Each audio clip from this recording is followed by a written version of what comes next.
Hey everybody, welcome to Strange RV Tours. I'm Greg. This beautiful young lady is Janet. And today we are going to give you a little tour of Hot Springs, Arkansas. We're going to go to the more nefarious sites, the places that are known for being part of gangland, the casinos, the naughty stuff. So join us, we're going to have a good time.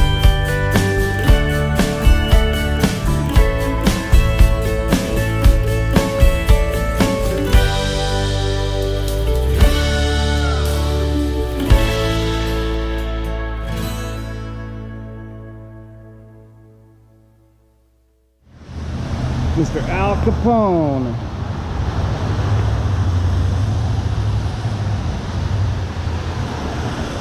Handcuffed to a bench. Fitting. Okay, we are standing out in front of the Ohio Club. The infamous Ohio Club.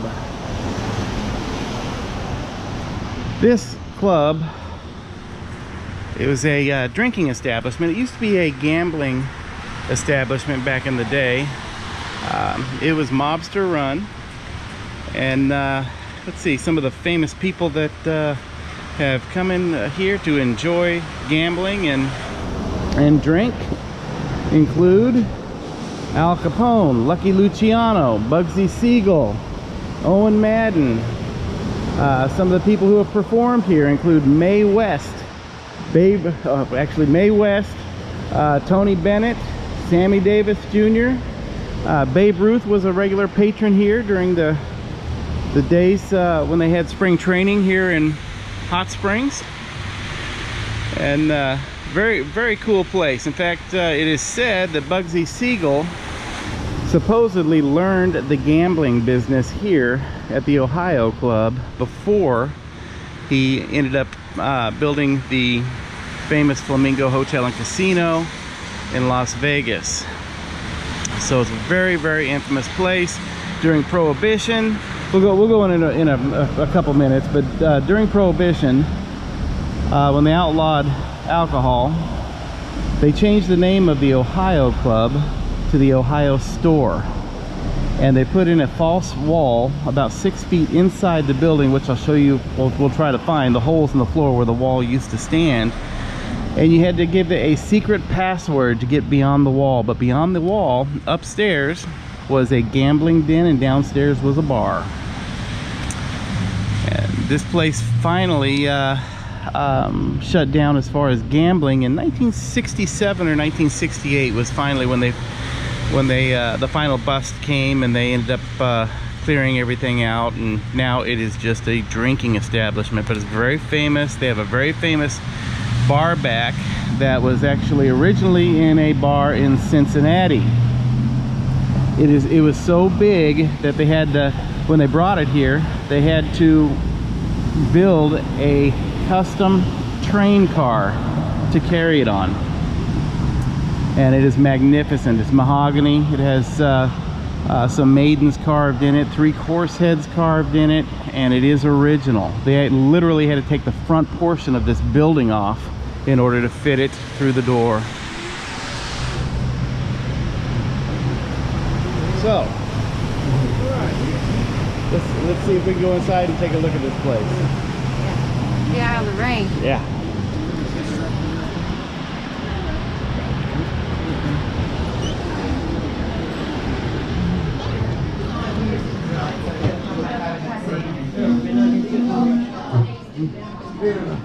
Yeah.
couple things I wanted to add about the Ohio Club and Gangsters here in Hot Springs.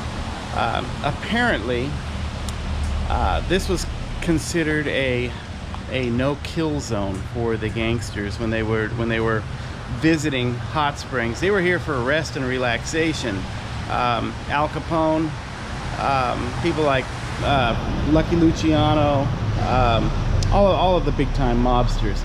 They had a pact that when they came here to Hot Springs, they would not try to kill each other, that they were here for rest and relaxation.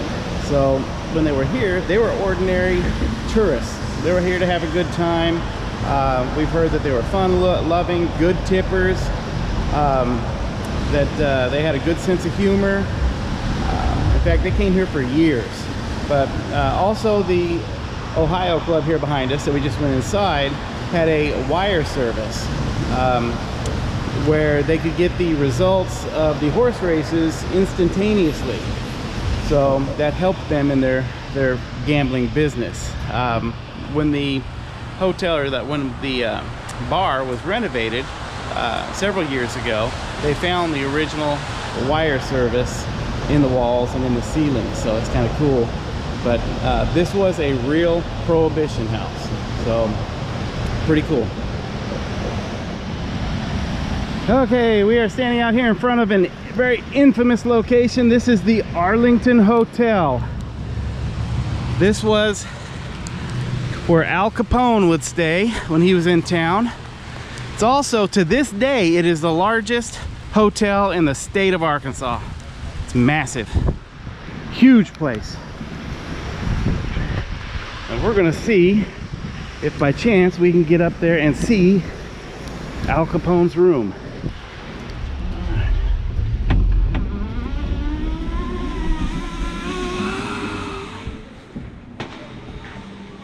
What a beautiful place.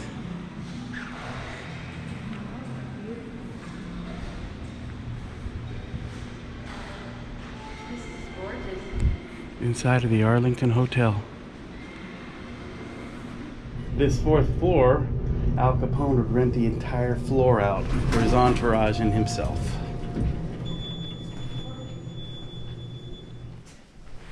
Ta-da! There it is. There it is, and it says so. That's so cool. The Al Capone suite. How cool is that, huh? You want to see if it's open? It's not going to be It's open. not going to be open. No.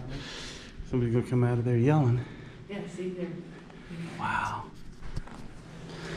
This hotel had, probably still does, has a bunch of tunnels underneath it. So when Al Capone was staying here, if he thought he was going to be captured, he could disappear down into those tunnels and he would pop up in a different hotel on the other side of the street. Nobody'd know where he went. Look at the size of this ballroom.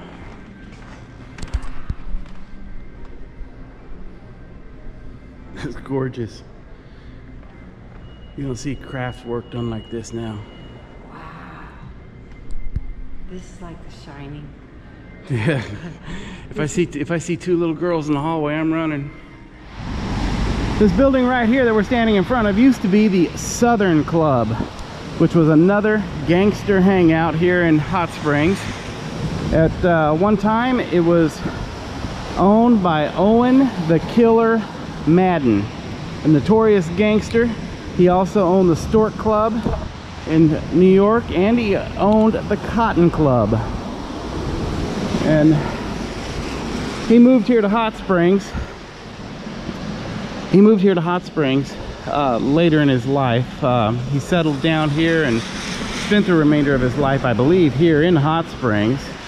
He was not in good health during a lot of that time because he was suffering from problems with old gunshot wounds. But this was the Southern Club. Very infamous place. We were just over at the Arlington Hotel, and let's see, I would believe that either one of the rooms right here on the 4th floor, either this section over here, well, actually it's probably on the far end, But on the 4th floor of that hotel was where Al Capone had his room, so that he could overlook the Southern Club, which is right here. We're standing here in Bathhouse Row, on Bathhouse Row. You can see the walkway out here in front of us in Bathhouse here. On April 1st, 1936, Charles Lucky Luciano, crime boss, was arrested walking in front of the bathhouses. I'm not sure if this is the section, but this is the row of bathhouses. He was arrested here while he was walking with a Mr. Herbert Akers, who was the chief investigator for the Hot Springs Police Department. Thomas Dewey, the New York State Attorney General, had issued a federal warrant for his arrest, and he was arrested while walking here with the chief investigator. When he was brought into the Hot Springs jail, they released him the next morning on a $5,000 bond. Thomas Dewey was enraged. He couldn't believe that they let, a notorious crime boss go free. So he issued another warrant. Even upon that warrant, Hot Springs refused to extradite him. So he had Thomas Dewey had 20 investigators pick Lucky Luciano up, had him taken to Little Rock, Arkansas. While in Little Rock, he offered the authorities there $50,000 not to extradite him back to New York. But those officials couldn't be bought. So he was extradited back to New York and convicted of all kinds of illegal activities and sentenced to prison. He spent 10 years in prison in a federal penitentiary, and upon his release he was extradited back to Italy, where he spent the remainder of his life. Interesting stuff here. Hey, you guys, I hope you enjoyed everything that we tried to show you in Hot Springs, Arkansas. Anyway, if you like our videos, hit the like. If you really like what we do all over the place and all that, and the stuff, hit subscribe, and then the little bell, you get notifications. But you know what? Go ahead and share this stuff, because not everybody gets to travel and do this stuff. So share it. If you like it, share it. It'll be cool. All right. Thanks to all you guys and our family. We love y'all. We love everybody. Thank you so much. Bye. Have you ever noticed that she can't talk without sign language? No. We'll see you again real soon. Bye-bye.